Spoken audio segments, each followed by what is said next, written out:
boss. What about that ninja? He's killed 12 men.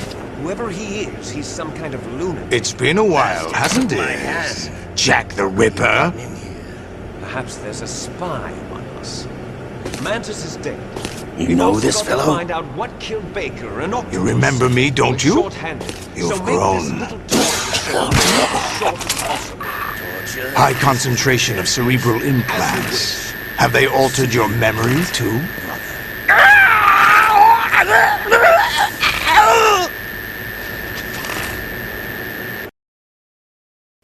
And we're back.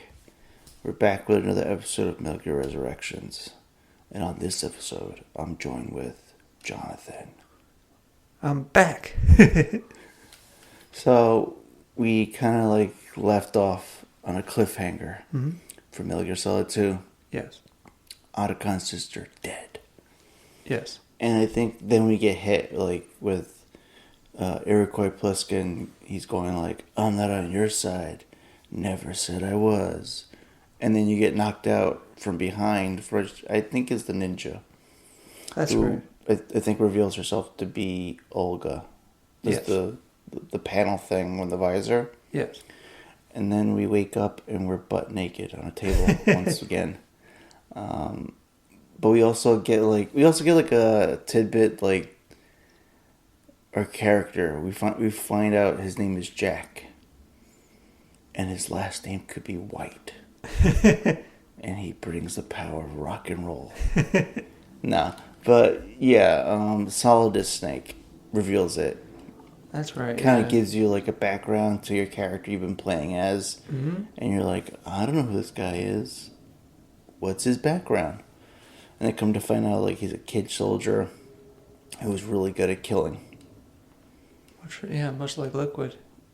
Oh yeah, right. Yeah, and the whole white kid and like not a white area kind of war kind of thing. That's true. Yeah. Yeah, because I think it was like Solidus is like during the time when you had like all these like decoys and like body doubles of Big Boss running around the world and just like kind of hyping up the legend of the original guy. But you know, we get introduced like to like the tentacle thing that like shoves in his face, I believe. Yeah. I was trying to remember, but yeah. I mean, and then we get like it's like the whole thing from like the first one, like we're gonna repeat, we're gonna do torturing you all over again kind of thing. And it's, you know, it's okay. It's not bad. It's like, you know, doing the same thing all over again.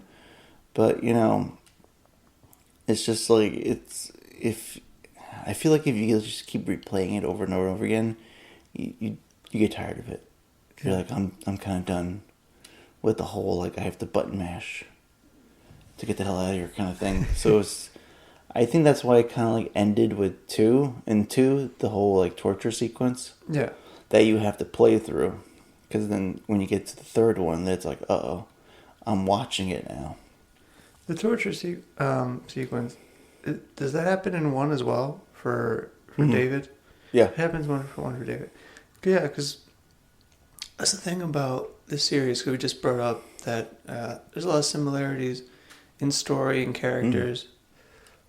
So like Liquid and Raiden, and then also, because like when you said the torture scene, immediately I think of part 1. So that's what I pictured. And then I forgot, no, it's a little different.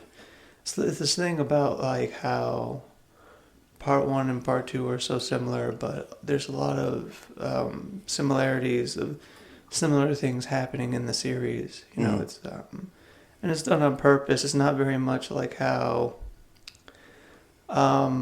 say like and I brought this comparison before, but like how in any movie sequel, like usually the go-to is to do the same movie over again, but probably like in a different location, or they'll put a different character. So like Die Hard 2, you know, Die Hard 2 is just, you know, the same scenario but in an airport. Yeah.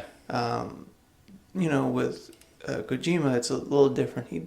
The sort of similarities of the same thing over and over again is not to be sort of like cheap about it. It's on purpose. But yeah, it's just interesting is how that it affects your mind, the recollection of these games, how, Mm-hmm. you might, you bring something up and like, oh, I'm thinking about the first one, even though we're talking about the second one. Yeah, I know. Yeah, it was just interesting to think about that, even though I know we're going into 2, but like, it's funny how these things get like, you just bring one thing up in the series and it just sparks this whole other thing about what you can remember from, game playing days or just watching the game being played. Yeah, no, I mean, probably if you like make these games now, it's like I can imagine like what the torture sequence would be like. I don't know if they'd be a little more graphic, or it would just be like, I mean, it would be graphic, but like, would it let you be playable, or would it just let you watch it and just play it out? Is that what they do for the? Oh, because I'm trying to remember Snake Eater, and then I'm trying to remember Part 5. Is that they do for the rest of the series? They don't let you play the torture. You don't play it anymore. You just see it, afterwards. right? You just see it, yeah. Okay. And I can imagine like there's a reason why. Probably it's like, I don't know. Maybe you don't want, like, the creator doesn't want people to be desensitized to torture as like a playthrough kind of thing. It's like, oh, this is fun. Let me play getting tortured here. Yeah, that's probably done on purpose. Or first, I think Kojima's more thinking about being innovative and doing something different and just trying to adapt to new technology, but also getting to do what you couldn't do in previous games because now you have the technology to do so. And then once you've caught up with technology, then was it about? Well, I think he's more, especially in the later games, it's more about storytelling. What's the point he wants to get across? Yeah. Yeah, and then, let's see. I'm trying to remember. Like, instead of being taken to a room, your shackles are just, like, unlocked. And you're able to go freely. After going through, like, the sequences. Yes. Similar to, like, the first game. Yeah. And then it's just, like, you have a naked Raiden just holding his junk. That's just, right, like, yes. Just, like, as soon as he's free, he just immediately grabs his crotch. He's like, oh. And then just, like, running around, trying to, like, sneak around guards while you're holding your junk. Which is alright. Yeah. It makes for good, like, comedy and, alleviate the idea of being tortured afterwards. Yeah, it is. It's an interesting. It is for I gotta believe for comedic purposes. Because and I don't think Kojima in the moment is like going for anything sort of like in realism. Because like if you were really tortured, why would you care about being essentially nude in the moment? I think you're more just in pain and just wanting to get out of whatever scenario you're in. Yeah. So it is more like, I guess, more for comedic purposes. He's like, oh no, my shame.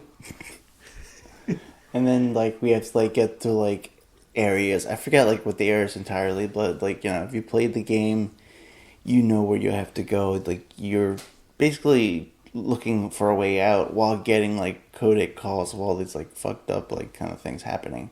Yes. Because, like, now I believe because, like, they uploaded the virus, and it's finally taking hold. So, like, the system is starting to, like, break down as you're, like, progressing through it. And you get, like, the infamous calls from the AI kernel. Where it's, like, I think it's like, nonsense stuff. Like, yes, it does a thing where, like, he'll talk about, like, the original Metal Gear game. Yeah. Where it's, like, alright, infiltrate Outer Heaven, destroy Metal Gear, and it shows you the actual, like, a little snippet of the game. And so for, like, people who've never, like, played those games before, they're like, what the hell is that?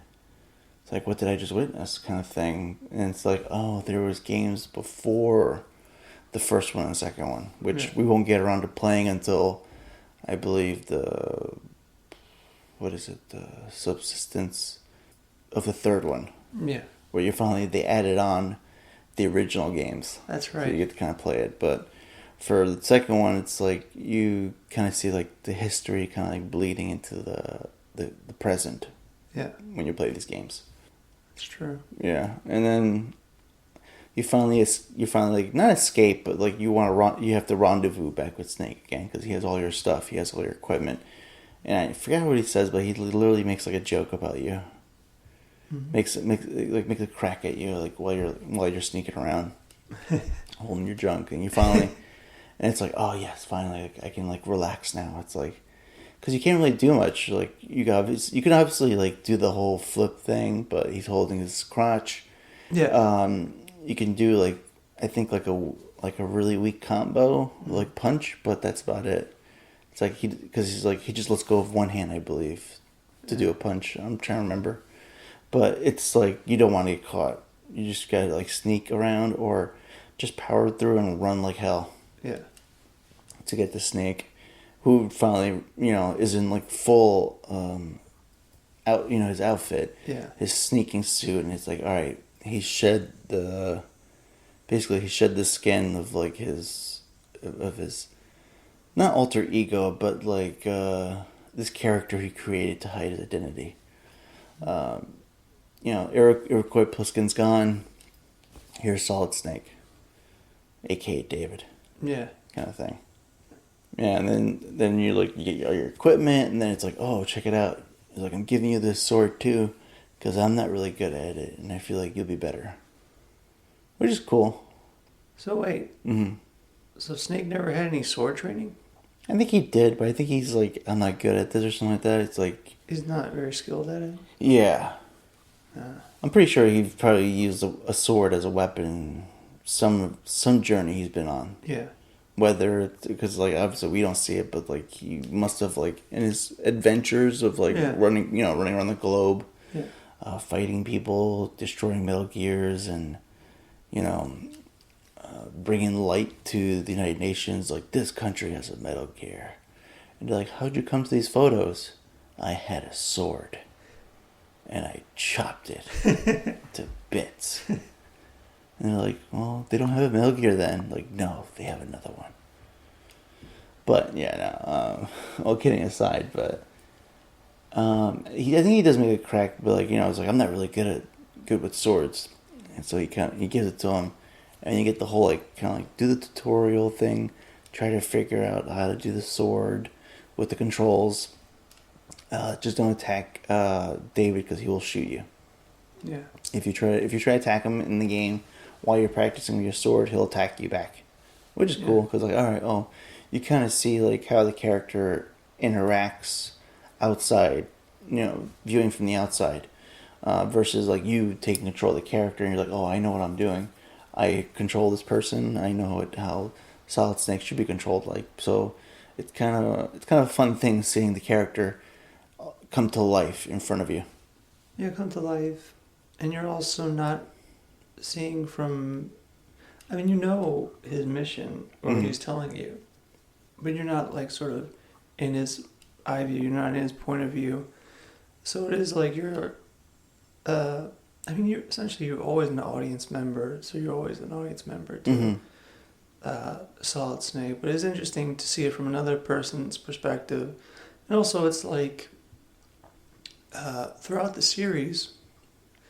There's always this, because you have tons of characters, and they're all mostly, besides maybe high political positions, high-ranking officer in either the Navy, the Army, or someone in office. Usually, you're always seeing the characters are soldiers or mercenaries. Yeah. And so you're always getting this different take of, well, what does it mean to them to be a soldier? What does it mean to them? And, for, kind of like Revolver, there's like a glory to it and a fame to it. And it's the same way with, I guess, with David, with Solid, but it's not like a fame where like you're public. Mm-hmm. It's more of like between soldiers, between warriors. Mm-hmm. It's almost like the way of, being a better warrior is like being like, maybe not so much. It is a little bit like the way of the samurai, Whereas, like, you train to be the best and to represent your master, whatever that may be. Could be an actual samurai, or it could be for a country. So, but it is interesting to see, well, what does it mean to every character to be the best or to be a soldier? And I don't know, but from this part of David's life, it's more about revealing the truth, sort of protecting the people, and sort of watching out for one's own, it is patriotic in a way. Yeah, but more for the benefit of the United States and mankind. But up until this point, Raiden's more about, well, he has been more about being the best, just soldier in general through his training. So, like, either that's, physical training, but he more or less is trying to be, like, physically the best and intellectually the best. But I don't know, it's just interesting to see these different characters and different soldiers' perspective of what does it mean to be a soldier? What is their duty? What is their mission? What is overall what they want to accomplish? Beyond, whatever mission they're assigned. It's just interesting to see. Yeah, because it's also like testing the mettle of like Raiden, where this is his actual first in-person mission. He's only been doing like VR missions to give himself like the training, like during that that time. What they were doing was that all the soldiers were going through like VR training, so it was like the beginning stages of that. Yeah. Where it's like they weren't getting like in-person training. They weren't like, it was basically being fed to them, and like hopefully they were doing it at a more accelerated rate. Sure, he had the background of being a child soldier and like basically being a killer, but that was like, it was kind of like the testing grounds.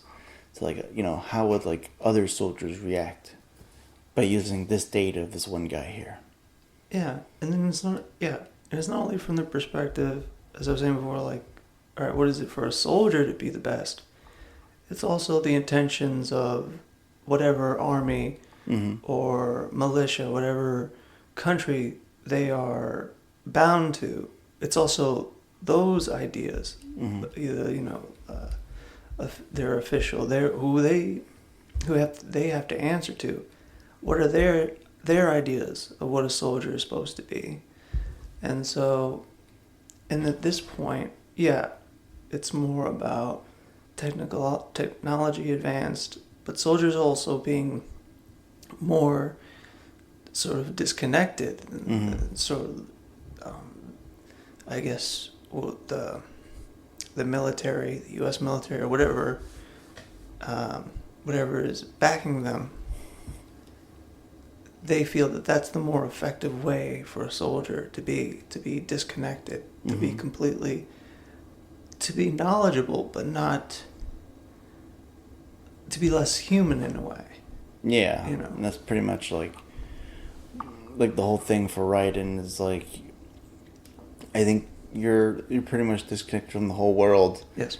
The only human connection you have is this one person, Rose, and everything else, it becomes like a blur where it's like, have I met this person? Or have I never met this person? Have I never met, for instance, like the Colonel, he actually breaks it and like, have I ever met you in real life? And not through these calls or like, I imagine like messages and video conference calls as well. It's interesting. It's like, it's in a way, it's almost like they are really just like stopping in conversations. Like, well, how did this conversation start? Like, well, how did we meet? We've been talking this whole time, and and it's like, well, I don't really know anything about you. It's this weird thing that they have this camaraderie, but like, what's it based off of, and is that real? And so it is a question of reality, and it makes sense, especially when the game's released, the Matrix had come out. But then there's always been this ideas of technology, but also the idea of humans as being like more exposed to technology and becoming less and less sort of like caught up in it and less, affected by the outside world, or, becoming less concerned about that. Almost like, and it is a way, very much like the Manchurian Candidate, where all these soldiers are like, they've been experimented on, and all it takes is a few words and a few typings, and then they're off, and then they're instant killing machines, or they're instantly remembering their mission, like the Bourne Identity. Like They instantly know exactly what they have to do and what they've been trained to do. It's just hidden within them, and all it needs is one sort of release, and they're off. Yeah. Kind of reminds me a little bit like Blade Runner as well. Yes. Where it's like it's becoming harder to distinguish from a person to a synthetic. That's true. And so you have to like go through this routine of tests to judge and see, are you a person or are you a machine pretending to be a person, kind of thing. Where it's for Raiden, it's like he's a person, but he's kind of pretending to be a person, to fit in. Yeah. It's because he has his other life where he's a soldier, and the mission is all he knows, and he must complete it by all means, kind of thing. It is a sort of question of, I guess overall, besides technology, just war in general, desensitizing a person brings into question, well, after going to war, what the soldiers experience or what they've been taught, when they come back, they're not the same. Mm-hmm. So if sort of you're mixing that sort of information with, how as we become more technology advanced, we can become less desensitized through technology, and we're even, becoming more, less human. It's interesting to mix those two together, and, and coming up with this, series of games. It's an interesting narrative to try to see where you're going with this and see what Kojima is ultimately trying to go with this. And so for the game, it's like, all right, so you finally escaped. You met up with Snake. He gives your equipment back. You got a sword, and then it's like, all right, now it's like go time. Where like you're fighting side by side with like the legendary Solid Snake, and it's kind of cool because it's like, all right, one character is like literally he has a katana sword, right? Mm-hmm. And Solid Snake's just like automatic weapon, and it's just like you're like going against like these like, I think they're like the Tengu soldiers or like ninja soldiers kind of like thing. They just like come out of nowhere and they're just like coming after you. So one guy's just like mowing them down with guns. You're like basically slicing and dicing, and then the game starts playing games with you by going like, oh, it does like the wrong lettering of mission failed, fission mailed, and it's like you're thinking like, oh, the game's over. Like, what happened? I didn't die. Did I mess up an objective or something? Was I supposed to kill these people in a way? Mm-hmm. And it's like, no, it's just the game playing with you, like from the past iteration from the first one. So it's just like the game's playing with you, keep going, and so you're kind of like battling through like these basically unnamed soldiers, and we finally get like what would be, let's say, the second to last look of Fortune. Like she finally caught up with us, and she knows where Solid Snake is, and she's like, all right, time to enact my revenge with her like portable railgun. And it's like, Solid Snake being like the badass character that he is, kind of just tells Raiden, and it's like, go, I got this. And then, Raiden be like, are you sure? And I'm like thinking to myself, like, what the fuck are you going to do? You have a sword, she has a railgun. Last time you met, she pretty much destroyed the whole room before giving up on you. But like, Snake delivers like, I think it was like one of the badass like lines where it's like, because she's like asking for death. I think she asks him like, are you the one that's gonna bring me death or something like that? And I think he says something like, if it's, I don't know, it's like, if it's death you're looking for, I'll be happy to oblige. In some iteration of saying it. Like, I'll try to find the clip and then put it into this episode.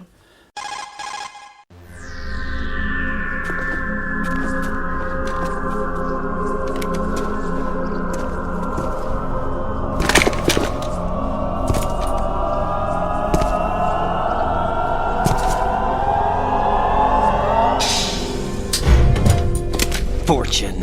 It's been a long wait, Solid Snake. The root of all my sorrows. What? 2 years ago, you killed my father. That was the beginning of hell for us. Everyone I love has been taken from me one by one, and no matter how hard I try, I can't follow them. An endless nightmare.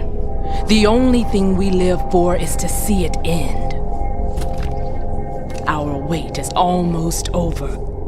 You can't be serious about firing the nuke. Since no one can kill me, I may as well kill everyone I can. Starting with you, Solid Snake. Damn! Looks like I'm today's pick. You go on ahead.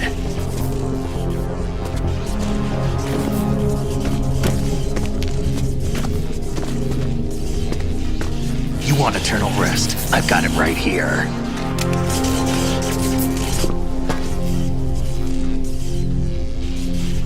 What are you gonna do? Bullets can't get near her. I'll think of something. There's no such thing as a witch. You think you can kill me? I don't know what your group's been through, but let's get one thing clear. I didn't kill your father. Do you think anyone believes your lies? Raiden, get out of here!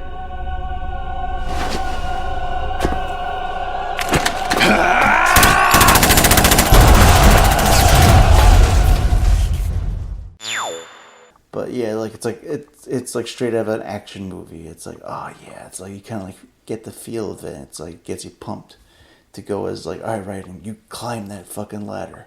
We're gonna finish the mission because Solid Snake has our back, which is pretty cool. So it's like, you know, you get to see like the character in action, not just you as a player controlling him this time around. Yeah. So it's pretty neat. It's like I enjoyed that segment. I enjoyed that segment better than the whole Ray boss battle kind of thing. Yeah. Or you should say the Rays, which was a pain in the ass.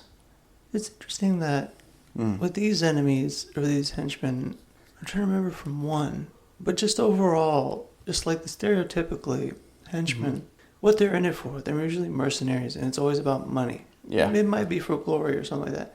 But for some, especially some of these characters, a lot of these characters are just as messed up as the protagonists. Mm-hmm.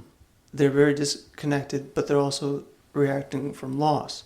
So for some of these characters, it's like the reason why they're doing this is that essentially she's not trying to find like a perfect enemy or like someone that could finally beat her. No, Yeah. she wants to die. Yeah, she was never in it for the money. Yeah.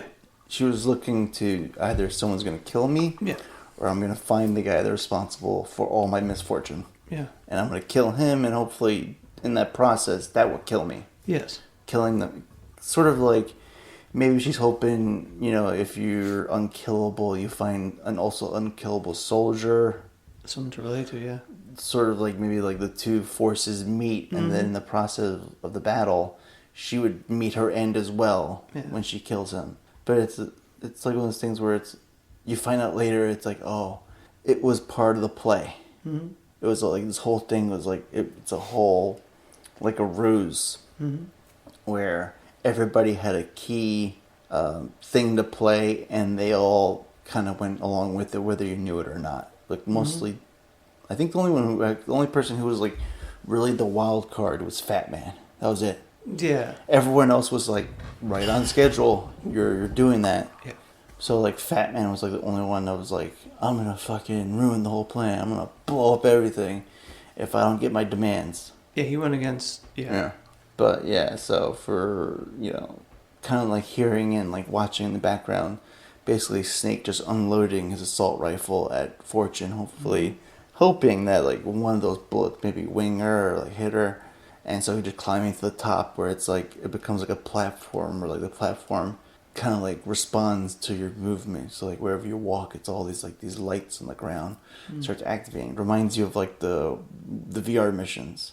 Yeah. How the flooring was there. It's like when you moved around, the floor was reacting to what you were doing to the environment. And then I believe, what was it? I'm trying to remember who we see up top. Is it just everybody? Because eventually it is just everybody. Yeah. I don't remember if it's Solidus we meet first, or if it's Revolver Ocelot, or if it's a Ray. I forget. I'm trying to remember. I don't remember. I think it is everybody. I could be wrong. Yeah, it must have been, because then like we're kind of like I mean, we could just like pick up wherever we are. Like it doesn't really matter like going in order and everything. But we kind of like, it's kind of like shown that like Solidus thinks that he's the one in charge.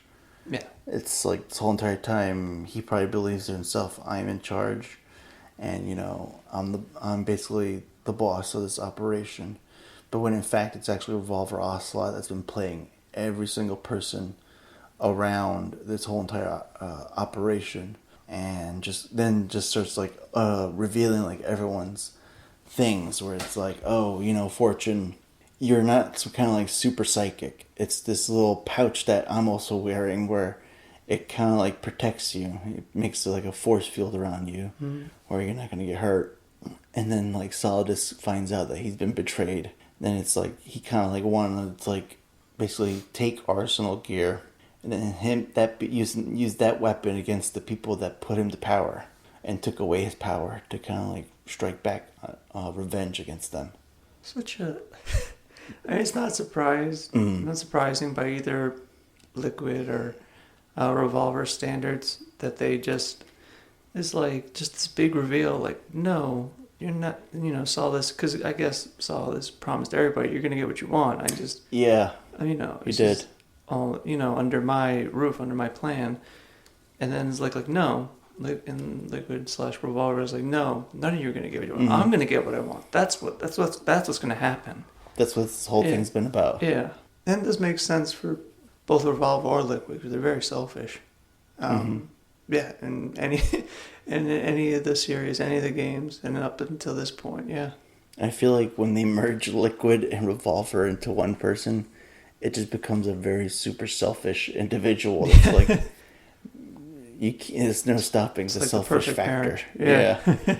And then we come to find out that for Raiden, he has to stay alive, because if he dies, then Olga's child dies as well. So it's like your child hangs in the balance, because our operative Raiden has to succeed in this mission, and if he doesn't, we're gonna kill your kid if he dies. So that's why she had to play a hand in her way to make sure he got to where he got to, So it's Revolver was playing people on his side. Olga was working with David and Hal. It's the Patriots have my kid. We got to make sure this guy succeeds in every part he goes through. Even we all know he's gonna fight Vamp. We're gonna have to help him with that too, in a way, kind of in a sense, kind of I mean, obviously there was nobody else other than you in that room, but get him the experience to make sure he'll be pretty well equipped to fight Vamp. So because that's another thing where it's kind of the X Factor is Fat Man, wild card, because there's no controlling him, and Vamp, because it's not really out of all the other characters, he's really more on the supernatural end. Yeah, because you don't know what he is. It's never explained. It's never specified. Yeah, and then it's also later said oh, it's nanomachines that made him the way he was. He's a super kind of being where he just heals constantly because the nanomachines just work faster for him or something like that. It's true, but it's still essentially, then he's still supernatural. Yeah. Yeah, because this character is literally running on water. Even if it's tech-based, he's still a supernatural character. Yeah, because when the whole, when Solidus is my eye, go, Vamp, run, and he's just this guy's literally just running on water. Mm-hmm. So it's just you're not all the other characters we've come across. But yeah, so it's the curtain has been pulled down and everybody's up to speed on what is this is where we're at right now. This is what I've been doing. I'm not with you guys.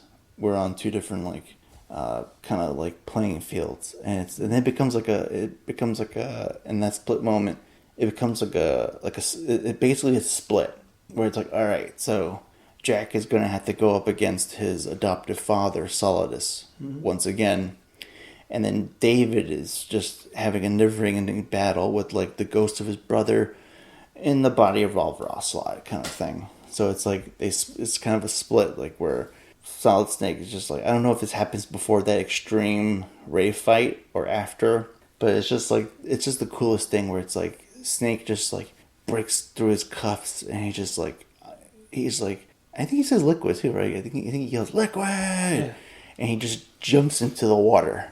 So like this one guy who's like, obviously he's a genetic superior clone of Big Boss, the greatest soldier of the 20th century, is still just a man. He's gonna go into the water and like swim to a Metal Gear that can it's also a different territory where it's a Metal Gear that goes into the water. Yeah. And it's like, we haven't had that before. Where it's like I kind of believe like the other Metal Gears before it were like, you don't want to get it wet. Water may not be its best friend, kind of thing. Yeah, I mean, it's obviously. So I'm thinking of the Metal Gear from Part 1, where it's in snow, but still it could move through weather. But yeah, you wouldn't know necessarily. It's kind of like a gamble. Like, well, what's going to happen if you submerge it in water? Yeah. Like, what would happen to all the components? Would it still be operational? Can you still operate it? Yeah, and by this point they've already made that. Yeah, so like, and it's made for that because like the way it's designed, it's supposed to like be able to like swim around. So it's like basically not just a walking battle tank, but a submarine that can go in and out of the water kind of thing. Like you can take it out of the water, it can move around, it can somewhat basically glide. But yeah, so it's like, and then we get into that big battle where it's like Raiden has to like fight. I think like if it's like regular, normal difficulty, I think it's like 20 Metal Gear Rays, which is okay. It's an okay battle, or it's like, it's not like Rex, where it's like Rex was like a kind of an ordeal to like get through. Yeah. This one's like kind of like run and gun, shoot the rocket, quickly flip around, shoot the rocket, quickly flip around kind of thing. And then just keep going until you finally like get to the end basically. And then like they all started like, going like haywire because the virus is also affecting Arsenal Gear fully and the Rays as well. So they start like going like, malfunctioning and trying to like kill Solidus himself, and he just goes like fucking like super speed, like and just like jumping all around, just like blowing their brains out with his weapon. Which is like another cool thing. It's like, all right, so he's the perfect clone of Big Boss, and obviously he's got some kind of suit that gives him like these abilities that we haven't come across before, where it's kind of like super speed, and it's like, well, this is different compared to our last like Snake fight from the previous game. But yeah, and then it's like we get to see, in that midst of all that, we see the sad conclusion of Olga's story, where it's like she kind of tells Raiden, like, you have to like live, you have to keep going, because you basically hold my child's life in the balance. That's true. That's how they're, because they're linked, they're connected. So if anything were not just in the mission itself, but to ever happen, there's always sort of this connection. It's almost like, in a way, like kind of like an adoption, or but they're always like forever linked. It's crazy because like he's just this. I mean, obviously they're linked through war and battle, but you're linked to this child, and you basically have to watch out for yourself and them. Yeah, it's kind of like what fuels Raiden to go for Sunny after the events of 2. Yeah. To like rescue her and then get her to Hal and David to raise her. So like, because it's Raiden who's responsible for rescuing Sunny from wherever she was, from the clutches of the Patriots, which I imagine would be like a kind of like a human farm thing. It isn't, and I can see like why they would do it. They're sort of linking, if one dies, then the other one dies. But also, it's a way to kind of keep Raiden in reality, sort of like to understand that, you know, he has a responsibility for someone else's mortality. Is to always be aware of that you yourself always have to be responsible for that. So to keep him in reality, it's a good way to keep him there. Just besides being romantically linked to somebody, it is like, because even that he's not sure of. But with this, you know that if you die, that other person dies. So it's definitive. Yeah. The child would be sacrificed because you didn't fulfill your end of the bargain, kind of thing. Mm-hmm. It's a pretty good like lead up to the final boss fight. So it's like everybody goes into their own areas what their mission was for, and then the ship just fucking crashes into New York City because of the whole like AI system got like corrupted. It got attacked by the virus. It just like crashes, I believe, at Federal Hall. That's right. Yeah, so it's a good like it's for a boat to go into dry land. It's a good ways of travel to get it to like where it had to go to. Yeah. And I can only imagine like if you're like in New York City and you see this giant thing of like this arsenal gear crashing into New York City, you're just like, it's just another Monday. That's all I can think of. But yeah, so it finally crashes and like Raiden's like on the roof, and he's all like, "What? Where am I?" kind of thing. And then like obviously the bad guy has to have the last monologue. Solidus explains like, you know, what's his plans, what's he gonna do. You know, the Patriots put him into power. They took away his power when they find out he tried to be a sneaky fuck, and he took slush fund money to make Metal Gear Rex into like, oh, okay, you're gonna do some sleazy shit behind our back. We're gonna fucking. I'm pretty sure he gets impeached. Yeah. For the event, because basically he's responsible. They put which he is. They put the blame on him, which, you know, you can only blame yourself. You started the thing. You took the money. You started the project. The only thing that you got upset about is that you got caught. But he's like, those motherfuckers took my power. It's like, I'm gonna take it back, kind of thing. And so it's like, all right. I was like, what are we gonna do? A fist fight? Is this gonna be a gunfight? Nope. It's gonna be a good old fashioned sword fight, but with the guy who leaves a speed trail of like the DeLorean from Back to the Future, where it's like flame trails, like whoosh, that's right. Whoosh. And like the boss fight, it's okay. You can kind of detect the pattern, you know, within a couple of minutes. Like if you die, you're like, okay, now I know what to do next. Like I know what comes with like when he's lunging at me, when he's trying to attack, when he's doing that speed thing. So, but it's a good change from going from fist fight from the first one to sword fight. I was like, all right, this I can get behind, because like by the time you get to the end game, you're like, I'm tired. I don't want to do any more guns. I don't want to shoot any more rockets. I just want to like finish it. And so it's like, all right, obviously, even at an older accelerated age, Solidus Snake is a bigger man. Yeah. Versus Raiden. Mm-hmm. So it's like a fist fight probably not be in his favor.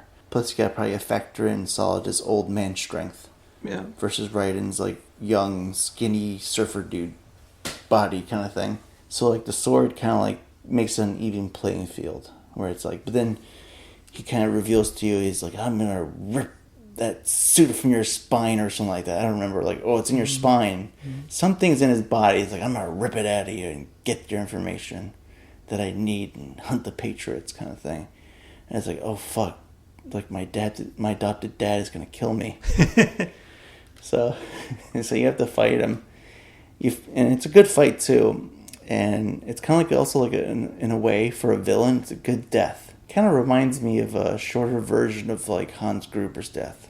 That's right, yeah. Where instead of like, you know, the watch clasp, Holly's watch clasp to get him to fall, it's like, you know, a good slash to, I believe, his back maybe, because he does end up bleeding out. That's right, yes. And then like he kind of like, as he's like dying, he's like obviously he's flashing to something.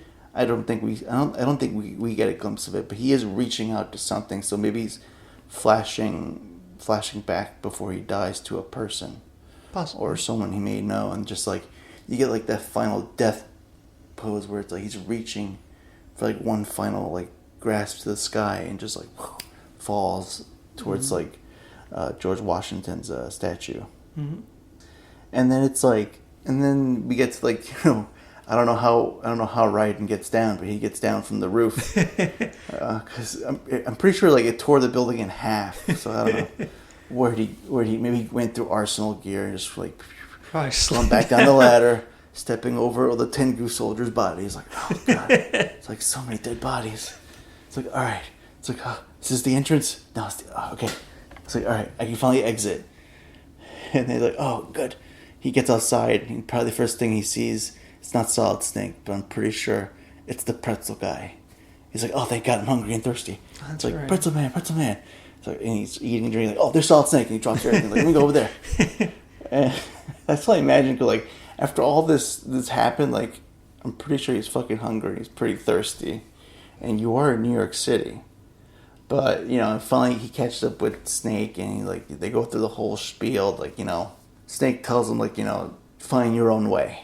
You don't have to, like, do what they say or behave because they tell you a certain person. This is who you are. Like, you know, just find yourself, find who the person you always were meant to be, kind of thing. Mm-hmm. And the cool thing is that, like, you get to see the dog tags of Raiden, which was the information you inputted in the beginning of the game. So whatever name you put in birthday in the beginning of the game, when the game first starts, for Raiden's chapter, is the name of the dog tag, and it's kind of like him saying, like, you know, he's like, oh, I don't know that person. It's sort of like Raiden also he's also a snake as well, because when he started the operation, it was under the codename Solid Snake. So in a way, he's also shedding the snake skin of his own to become his own individual person. Yeah. And, you know, I think also for the player as well, you get that sudden relief, like, oh, Rose is a real girl. Mm-hmm. Thank God. Because that would be really fucking weird if he went on a date by himself. Like, you imagine, like, it would be kind of some kind of Manchurian Candidate freaky shit where it's like, yeah, these people are probably having an argument on the street because they see a person who's talking to nobody. It'd be like that weird thing where it's like Raiden's just like going on a date. He's like putting his arm around Air. He's like taking a picture. It's like, I'm at the Empire State Building with my girlfriend. And the guy's like, sure, buddy. Whatever you say. Click. Freak.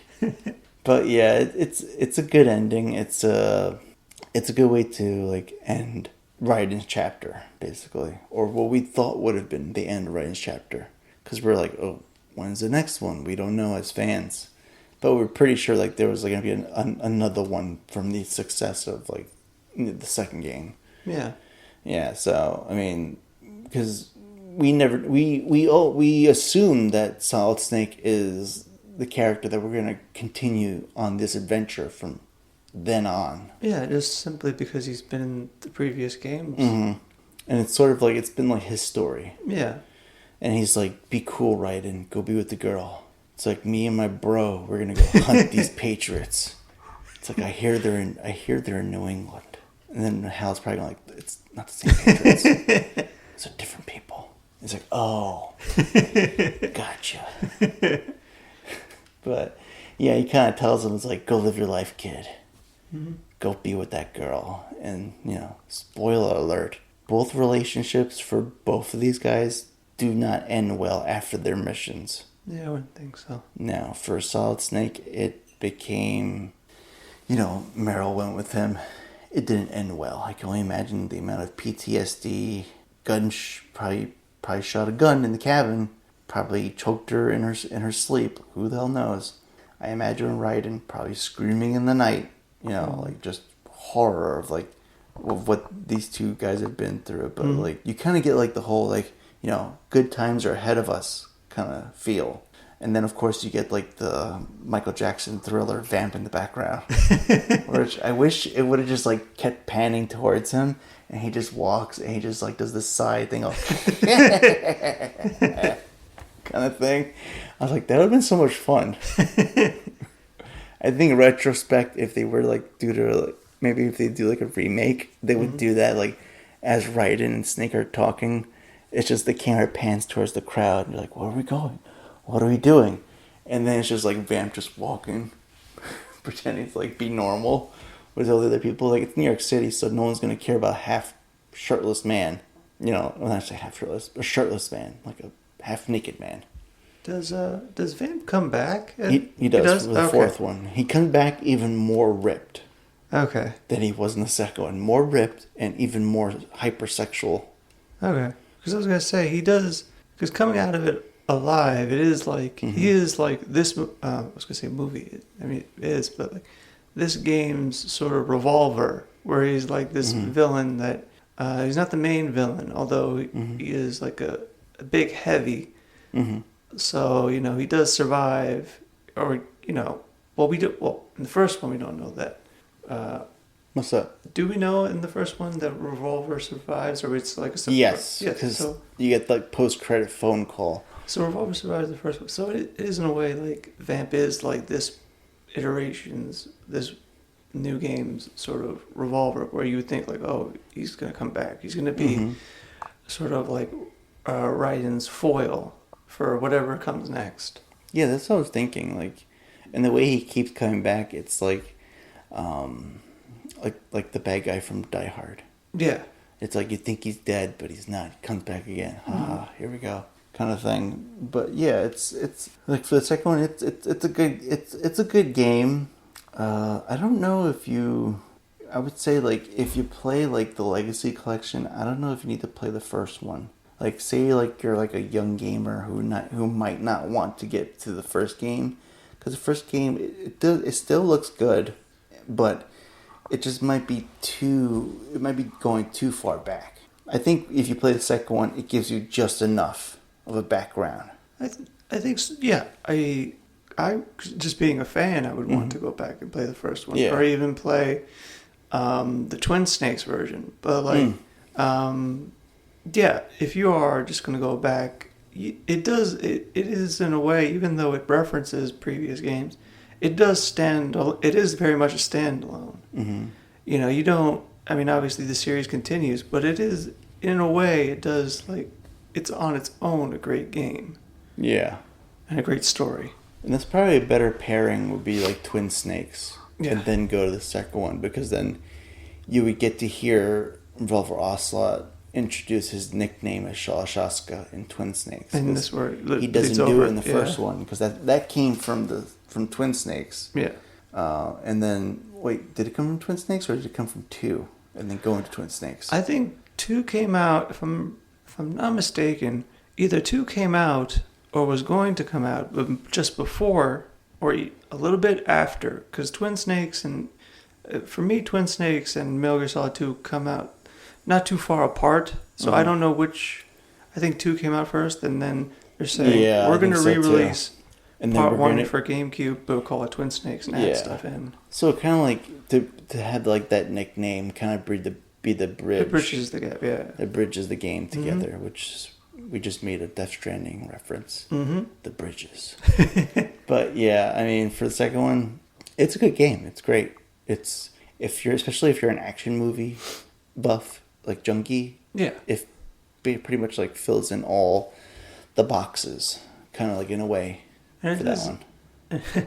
It does go bigger in a sequel sense, in that in the first one, well, essentially the first one, or part 1 for David, you're in this military base. In the sequel, you go bigger. You're in a naval base, but you are around New York City. Yeah. So I was gonna ask you in like retrospect, do you think they did?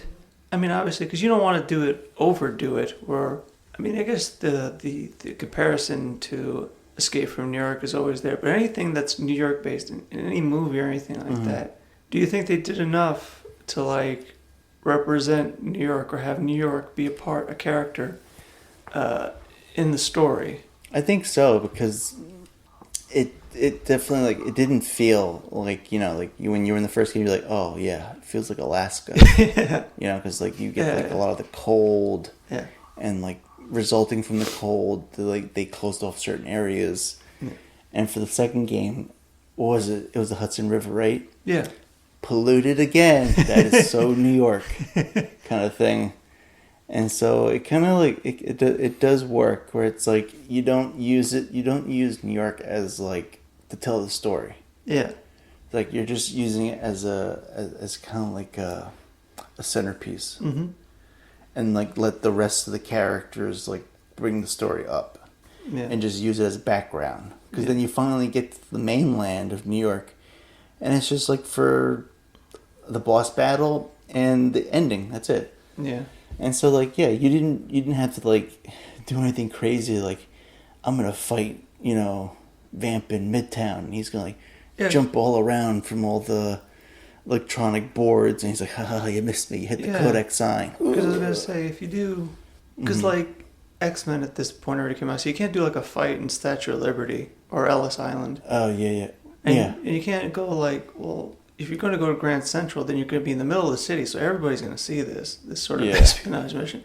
So, like, how do you go about doing something set in New York but still be respectable to, like, of how the story or how the genre plays out, of usually how spy games and war games or things like that, how they play out usually, or spy thrillers, they're usually in the shadows. And it kind of it plays perfectly. You're going to go down towards, like, Federal Hall. You're going to go down towards Wall Street. You're going to go down to where, like, money is, like, the main objective of that area. So it's like, all right, it's kind of like you're laying war against the Patriots. And what do the Patriots want to make sure they have enough of? Money. Yeah. Attack a financial institution. And so it makes perfect sense, especially if you're attacking. Because I can only imagine, like, Solidus probably thought, like, the Patriots were people that were alive that he can actually get a hold of and, like, either torture and kill, or do both, torture and kill. Like, not just do one or the other. So, like, you get to, like, the end where it's, like, David's like, all right, I'm going to go hunt these guys and we're going to interrogate them and, get to the bottom of it all and kind of, like, unravel the mystery. And then you get, like, Hal was like, they've been dead for, I think, like, 100 years or something like that. And it's like, what the hell? What have we gotten into? It's like, oh shit, next mystery kind of thing. Which is pretty good. Yeah.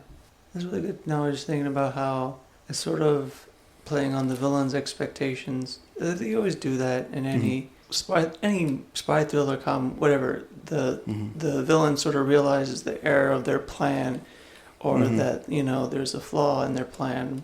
But also, it just reminded me of I'm trying to think of like any. It's not it's not a flaw in the villain's plan, but like in Indiana Jones. What is it? Indiana Jones: The Last Crusade, where he's trying to look for the cup of Christ. Oh, the cup, yes. And he's trying to think of like, well, what would it look like? Yeah, what would be the cup of a carpenter? Yeah, but like also the king. Yeah. So originally he's first looking around something that looks like gold or like something like something for royalty, but then he realizes like no, Christ was a carpenter, and it would be very like generic and kind of like regular. It wouldn't be like anything ostentatious or like something that like an actual person of royalty would have. So it's like the guy who was like, I think he wasn't a professor, but he probably was like somebody that funded the school, but was also a Nazi. Yeah, I was like, haha, this gold cup is the cup. And he like, I drink it, like, I feel the power of immortality. And it's like, nope. And you get like the knight, he's like, he chose wrong. Poorly. He chose poorly.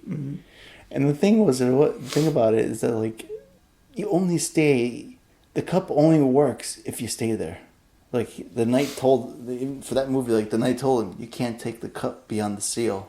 Yeah. Because once you go past that, it doesn't work anymore. Yeah. It's like, well, it's like one of those things where it's like you kind of want it to be true, then you find out that it's like it's not all cracked up to be. No. Kind of thing. But yeah, for this one, it was like the lead up where it's like we gotta find out who these people are. We're gonna find out the Patriots. Who are they? And like people who couldn't say the Patriots, they're like the lolly lo, or it's like slowly. It was like the beginning of like, controlling, the information of like who these individuals were. So like only select amount of people know who they are and what the organization is called. Yeah. It's also a question about, or Kojima kind of brings up this idea about legends, and that legends are not really all kind of they're not as what you think they are, you know. Yeah. And when you meet them in person, it's like meeting your hero. Sometimes you regret meeting your hero because they're not who you thought they would be. But it's also like how in telling stories or telling legends, how they in a way could be disappointing to what was in real life, but you know, either that person never wasn't born by the time they heard about this person, or they just never met them. But yeah, it's just, legends are not always cracked up to what they're supposed to be, and sometimes it's kind of a bad thing to be a legend. Yeah, it's like the movie, like The Man Who Shot Liberty Valance. It's the whole, when I forget what it was, like when the legend becomes truth, print the legend, because that's what kind of like is the main thing that everyone looks for. It's like that tale of like that's so fantastic, that like that has to be the truth. And if you find out the truth, then it just breaks it all down. It just destroys its luster and its power that it has over people. And so I guess that's like also like what the kind of like the message is as well for the second game, because from here on, from the second and going forward, probably from the first one, Solid Snake has always said like, he's not a hero. No. It's like he's just a guy. He's just the right guy who they just use for all these times. Yeah, well, I can't. Obviously, I can't speak for Metal Gear Rising because it's a different direction and it's not from Kojima. But it seems that the whole narrative of his Metal Gear is to sort of, in a way, it's either breaking down all the legends of any of the snakes, mostly David, and just slowly they come. It's like they revert. It's like from legend to human, and then the end is when they become the most human, the most mortal. Sorry, but it's like they start off legends, and you slowly through this arc they become human. You sort of see them in a different light. Yeah, it's kind of like, and it's also like goes with the theme of like with every game. It's like you can have all this, especially like for like the later games, like you can amass an army, you can have an arsenal, you can start making a nuke, but is it worth it? Is that total power, to control everything and to be the most powerful, is that worth your soul? And later on, you come to find that it's not. It's just like, it was just to kind of like cover everything that was flawed and just like to keep you busy and keep you going. So for this one, it's a good game. It's like I believe it's still replayable to this day. Like you can still play it on your PS3 if you have it, and thanks to Konami, they're bringing it back, part of the Masters Collection. That's right. So you get to like for the new people, for people who are newcomers, and for like the gamers of old who cherish this series. Well, guess what? All our wishes finally came true. They're all coming to modern consoles, and it's like finally. So I get to play the games, and for the first collection, it's quite a good amount. It's a good chunk, and it's not that expensive for all the content you're getting. People probably complain like, "Oh, it's $60. It's still a lot." Well, if you try to like buy these games in the secondary market, like really good, pristine conditions, it's going to cost you more. And so I bought the Legacy Collection, and that's all, the 4 games, but it doesn't have like, what the Master Collection has is like, it's going to give you, I believe, there's some soundtracks in there.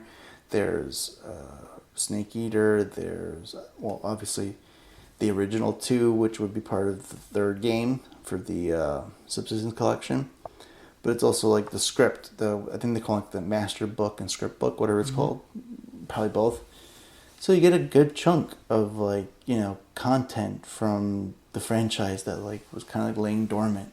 And it's like finally like, oh yes. Like you could play it, mobile.